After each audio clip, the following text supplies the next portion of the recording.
నిన్నటి రోజున Kadapa YCP town అధ్యక్షులు అమ్జద్ బాషా గారు ప్రెస్ మీట్ పెట్టి మా గురించి మాట్లాడడం జరిగింది, మా ఎమ్మెల్యే గారి గురించి మాట్లాడడం జరిగింది. ఆయన మాట్లాడుతూ ఎమ్మెల్యే గారు దండుపాలెం బ్యాచ్ని మెయింటైన్ చేస్తున్నారని కించపరిచి మాట్లాడడం జరిగింది. గత ప్రభుత్వంలో చూస్తే దండుపాలెం బ్యాచ్ ఎవరు మెయింటైన్ చేశారనేది కడప ప్రజలకు తెలుసు. ఆయన మొన్నటి వరకు చెప్పుకుంటూ వచ్చినాడు, అల్మాస్పేట్ సర్కిల్ కానుండి మాసాపేట సర్కిల్ వరకు వాళ్ళు లేరు వీళ్ళు లేరని. అది ఆ మాట ఎందుకు వచ్చిందంటే అక్కడ పూర్తిగా దండుపాలెం బ్యాచ్ నిన్న మెయింటైన్ చేస్తూ అక్కడ యువకులను గంజాయి ఇచ్చి చెడగొడుతూ పేదలు ఇల్లు కట్టాలన్నా సంసారాలు చేయాలన్నా వాళ్ళ ఉనికిని దెబ్బతీస్తూ దండుపాలెం కన్నా మించిన బ్యాచ్ని మెయింటైన్ చేయడం వల్లనే ఈరోజు అతి ఘోరంగా ఆయన ఓడిపోవడం జరిగింది. ఆయన ఏమన్నా మనం ఎమ్మెల్యే గారి గురించి మాట్లాడేటప్పుడు 1-10 సార్లు ఆలోచించుకొని మాట్లాడాలని చెప్పి మేము చాలాసార్లు వాళ్ళకి చెప్పినాం. నోటికి ఏదొస్తే అది మాట్లాడడము, ఋషి శాపం ఉందంట. ఆ ఋషి శాపం ఎవరికి ఉందో అందరికీ తెలుసు. ఇంకో విషయం ఏంటంటే కడపలో సీసీ కెమెరాల గురించి మన గౌరవ ఎమ్మెల్యే మాధవిరెడ్డి గారు ఎంతో కష్టపడుతున్నారు. సోషల్ రెస్పాన్సిబిలిటీ కింద ఫండ్స్ కలెక్ట్ చేస్తున్నారు. ఎంతైనా కలెక్ట్ కానివ్వండి, మిగతా బడ్జెట్కు ఆ కెమెరాస్ బిగించడానికి ఎంతైతే బడ్జెట్ తక్కువ పడుతుందో ఆ మొత్తం ఏదైతే తక్కువ పడుతుందో ఆ మొత్తం సొమ్ము నేను ఇస్తానని చెప్పి ధైర్యంగా ముందుకు వచ్చినటువంటి వ్యక్తి మా ఎమ్మెల్యే గారు. ఈయన పాలనలో ఇప్పుడు మేము సీసీ కెమెరాస్ పెడుతున్నాం కదా, ఆయన కూడా ఒక ఎమ్మెల్యేగా ఉండినాడు మొన్నటి వరకు. ఆయన కూడా ఇవ్వమనండి, ఒక 10 లక్షలు ఇవ్వమనండి, 5 లక్షలు ఇవ్వమని ఆయన పేరు రాసుకుంటాం మేము కూడా. ఏదో దాచేసుకున్నట్టు మాట్లాడుతున్నాడు ఆయన. కోవిడ్ సమయంలో రిక్షా బండి కాడి నుంచి మెడికల్ షాపుల కాడి నుంచి ప్రతి ఒక్క షాపుల దగ్గర ఆయన డబ్బులు వసూలు చేయడం జరిగింది, కోవిడ్ డబ్బులు పంచాలని. ఆ డబ్బులన్నీ అడిగినాయి.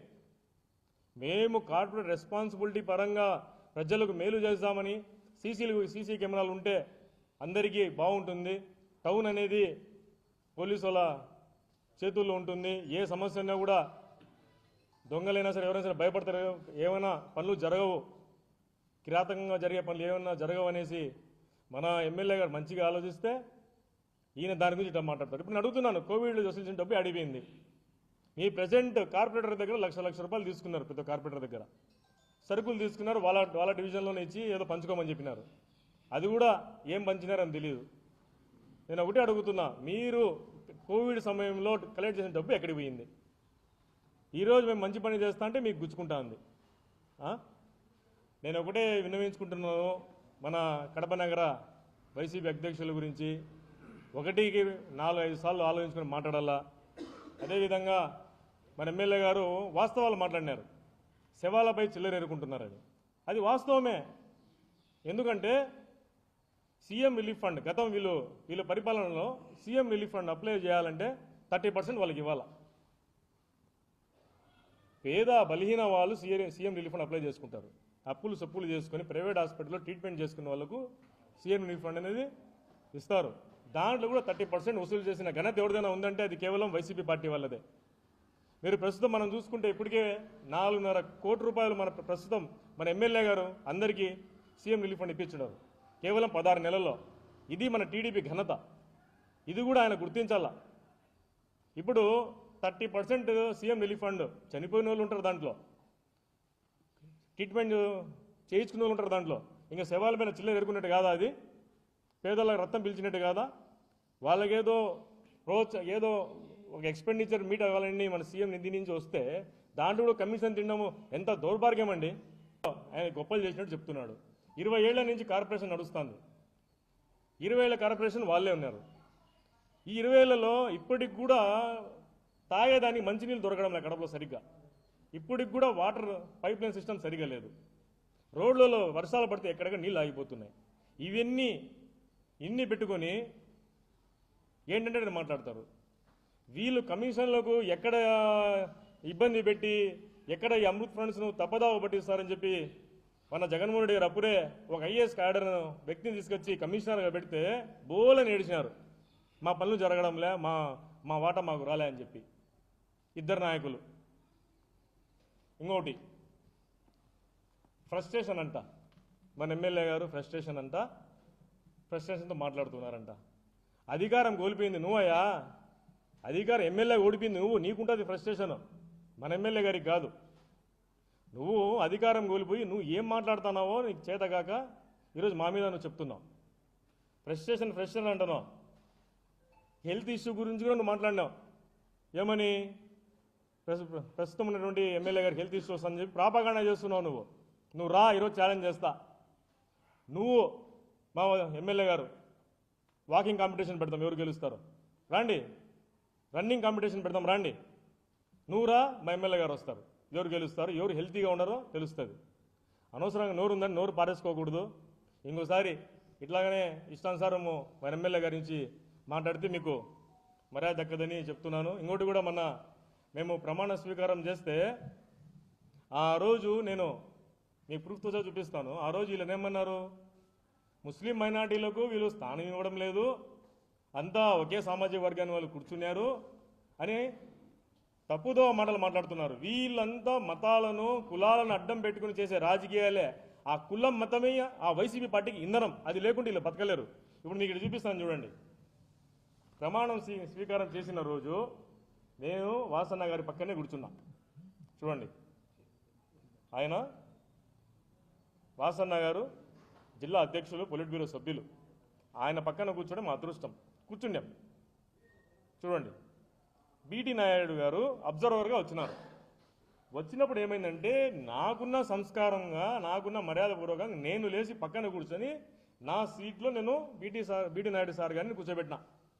వీళ్ళు అది కూడా గ్రహించాలి. ఇదేంటి వీళ్ళు పాలిటిక్స్ కదా, వీళ్ళ చెత్త పాలిటిక్స్ అందరికీ తెలుసు. ఈ ఫోటోని నేను లేనని చెప్పి ముస్లిమ్స్కి మీరు పెద్దపీట వెయ్యరు, మీరెంత కూర్చున్నారని చెప్పి ఏదో ఈ ఫోటో పెట్టి మాట్లాడతారు. ఇది ఎంతవరకు సమంజసము? ఇప్పుడు అట్లా అనుకుంటే స్టేట్ వక్ఫ్ బోర్డు మెంబర్ ఎవరండి? దావుద్ గారు, ముస్లిం, మన కడపకు సంబంధించినట్టు ఆయన. మార్కెట్ యార్డ్ చైర్మన్ ఎవరండి? ఉస్మాన్ గారు, మన ముస్లిం సామాజిక వర్గానికి. సిటీ ప్రెసిడెంట్ ఎవరండి? నేను. ఆయన దాంట్లో ఆయన ఏం చేసినట్టు తెలియదు, కానీ టీడీపీలో ఎంత ముస్లిమ్స్కి ఇది విలువ ఇస్తున్నారు. మీరు మమ్మల్ని పక్కన పెట్టండి. రంజాన్ జరిగితే రాత్రి 12 వరకు ఎవరండి ఇచ్చింది స్టేట్లో పర్మిషన్? కడపలో మన ఎమ్మెల్యే గారు ఇచ్చారు. ఉరుస్ జరిగితే కడప నిండా లైట్లు ఇచ్చారు. బక్రీద్ జరిగితే ప్రశాంతంగా చేసుకున్నారు.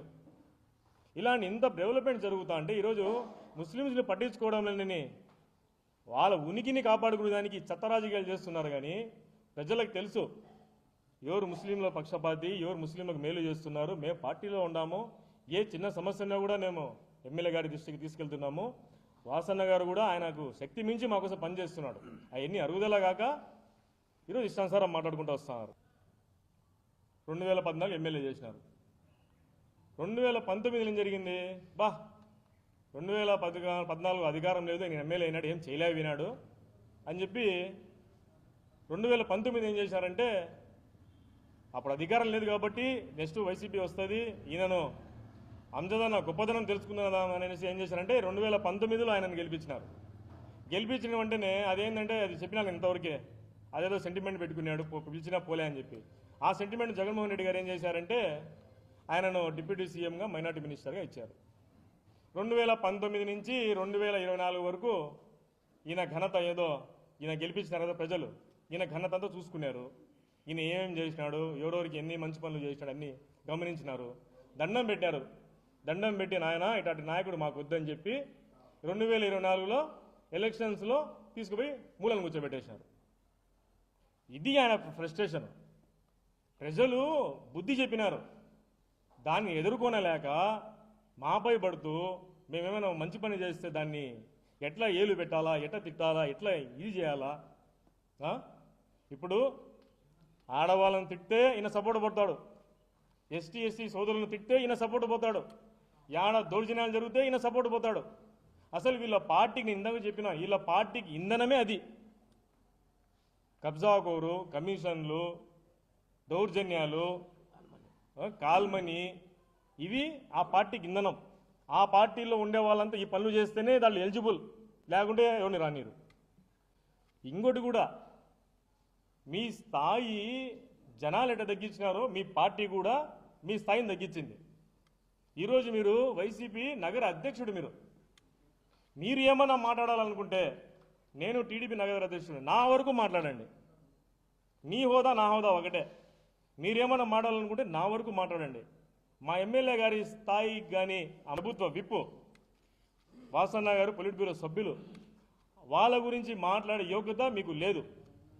ఒకవేళ వాళ్ళ గురించి మీరు మాట్లాడాలనుకున్నప్పుడు మీ పై స్థాయి నాయకులతో మాట్లాడండి. అహ్మద్ బాషా గారు మీరు మాట్లాడొద్దు. మీరేమన్నా మాట్లాడితే నా స్థాయి వరకు మాట్లాడండి. ఎందుకంటే నేను నగర అధ్యక్షుడినే, మీరు నగర అధ్యక్షుడే. నా స్థాయి ఒకటే, నా వరకు మాట్లాడండి. నేను హెచ్చరిస్తున్నా, నెక్స్ట్ గన మా ఎమ్మెల్యే గారి గురించి మాట్లాడితే మర్యాద తక్కదు. మీ పై స్థాయి నాయకులతో మాట్లాడండి. ఇంకో విషయం ఏంటంటే, వైసీపీ వాళ్ళకు నేను ఒకటే చెప్పదలుచుకున్నాను. ప్రతి ఒక్కరికి, కార్పొరేటర్లు కానీ, కోఆప్షన్ల మెంబర్లు కానీ, వాళ్ళందరూ ఒకటే చెప్పదలుచుకున్నాను. మీరు టీడీపీ పార్టీ ఎప్పుడైతే గెలిచిందో అప్పటి నుంచి మీరు బయటికి రాలే, లోపలే దాంకొని సంసారాలు చేసుకున్నారు. ఈరోజు మేము కష్టపడి పనిచేస్తున్నాం, మీకన్నా ఎక్కువ, మీకన్నా ప్రజలు హోదా ఇచ్చినారు. కొన్ని ఈని చోట మీరు యునానిమస్గా గెలుచుకున్నారు. మ్యాక్సిమం మీరు యునానిమస్గా గెలిచినప్పుడు మీకు ఆ కార్పొరేటర్ ఒక వాల్యూ తెలియదు మీకు, కాబట్టి మీరు ఇళ్లలో కూర్చున్నారు. ఈరోజు మేము ఇన్ఛార్జ్లో కూడా మీకన్నా ఎక్కువ కష్టపడుతున్నాం. ఇది ప్రజలు గ్రహిస్తున్నారు. మీరు చెప్తున్నారు గొప్పగా రోడ్లు వేయించినాం, కాలువలు వేయించినాం, అయ్యే ఇచ్చినాం, ఇయే ఇచ్చినాం అని చెప్పి. అట్లా వేయించింటే కన్నా 3 ఏళ్ల క్రితం శాంక్షన్ అయినటువంటి రోడ్లు ఇప్పుడు కూడా ఎందుకు పూర్తి కాలేదని సూటిగా అడుగుతున్నా.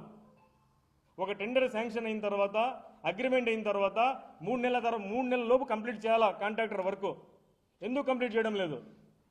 ఎందుకు కంప్లీట్ చేయడం లేదంటే మీకు ఆ కార్పొరేటర్కు ఉన్నటువంటి ఇన్ బిట్వీన్ అండర్స్టాండింగ్. ప్రజలు నాశనమైపోయిన రోడ్లు లేకుండా, కాలువ లేకుండా మునిగిపోయిన వాళ్ళు మీకు ఇబ్బంది లే. మీకు కావాల్సిన కమిషన్లు మీకు కావాలా? మీరు ఏడ్చిన రోజులు పోలేదా మా కమిషన్లు రాడాలి అని చెప్పి? మీరు ఆత్మపరిశీలన చేసుకోండి ఒకసారి. మేము మాట్లాడేటప్పుడు మేము రోతలో ఉండాము, మేము బురద పూసుకొని ఉండాము, వాళ్ళు నీట్గా ఉండారు, వాళ్ళ మీద బురద చల్లితే జనాలు కనీసం నమ్ముతారా లేదా అని కూడా తెలియకుండా మీరు మాట్లాడతారంటే సిగ్గుచేటు మీకు. అసలు మీలాంటి వాళ్ళు అసలు రాజకీయానికి పనికిరారు. మీరు రాజకీయానికి అనర్హులు. డిసైడ్ చేసేసినారు ప్రజలు మీరు పనికిరారని చెప్పి. మీరు ఇక మీదట ఉనికి చాటుకునే దానికి మా మీద బురద చల్లడం కానీ ఇష్టానుసారం మాట్లాడితే మాత్రం వదిలే ప్రసక్తే లేదు. టీడీపీ నగర అధ్యక్షునిగా నేను హెచ్చరిస్తున్నా మీ అందరికీ, ఎంతలో ఉండాలో అంతలోనే ఉండండి. ఏ టైంలో కానీ ఎప్పుడైనా కానీ మా ఎమ్మెల్యే గురించి అనవసరమైన రాద్ధాంతాలు కానీ, టీ షాపులు కాడ కూర్చొని టైంపాస్ పనులు కానీ, మీకేమైనా భారతీయ సిమెంట్ నుంచి ఏమైనా జీతాలు వస్తాయేమో టీ షాపులు కాడ కూర్చొని టైంపాస్ చేయమని, మాకేం రావు. నువ్వు 2000 మంది పిలుచుకొస్తా అని చెప్పినావు, సిగ్గులే. మీ నామినేషన్కి రాలా 2000 మంది. మీ ఆర్డర్ డిసైడ్ అయిపోయింది ఎవరు గెలుస్తారనేది. మా మీదకి వదులుతాడంట 2000 మందిని. నవ్వుతారా? ఎవరైనా చెప్తే నవ్వుతారు. 2000 మంది వదులుతాడండి. ఏంది నామినేషన్ పిలుచుకోలేని వాడి మా మీదకి వదులుతావు నువ్వు అంటే? అశాంతిని క్రియేట్ చేయాలా, సమాజంలో అశాంతిని క్రియేట్ చేయాలా, ఏదో ఒకటి చెప్పి గబ్బు లేపాలా.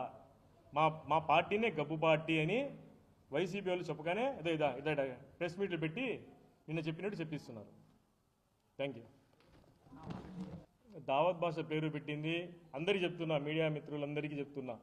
దావత్ భాష అనే పేరు కానీ, కట్టింగ్ భాష పేరు కానీ, ఆయన ఎన్నెన్ని గొప్ప గొప్ప బిడుదలు ఉన్నాయో ఆ బిడుదలు సగము ప్రజలు ఇస్తే సగం వాళ్ళ పార్టీలు వాళ్ళ పక్కన కూర్చుని వాళ్ళు ఇచ్చింది. ఎందుకు ఇచ్చినారంటే ఆయన ఎదుగుదల కోసము వేరే వాళ్ళు ఏమైనా ఎదగనీలే. ఆయన ఎదుగుదల చేయలేదు కాబట్టి ఆయన మీద కోపంతో వాళ్ళ పార్టీ వాళ్ళే పేర్లు పెట్టింది. మేము ఒక్కరు కూడా ఆయనకు పేరు పెట్టలే. సగం ప్రజలు పెడితే సగము వాళ్ళ పార్టీ వాళ్ళు పెట్టినారు. అదేవిధంగా నువ్వు దావత్లు అంటారన్నా, నీ చిన్న మాట చెప్తా. నాకు కార్డు ఇస్తే నాకు పిలిస్తే ఫంక్షన్కి నేను నా ఫ్రెండ్ పోతాం, గుంపు నేసుకొని పోతారా? వాళ్ళు పేదోళ్ళు ఉంటారు, పిలిచాలని పిలుస్తారు. కొంతమంది వీళ్ళు బెదిరించి పిలిపించిన వాళ్ళు ఉన్నారు, ఎందుకంటే కనపడతా ఉండాలని చెప్పి. చిన్న చిన్న ఫంక్షన్లు పోయినప్పుడు 2-3 పోవాలా.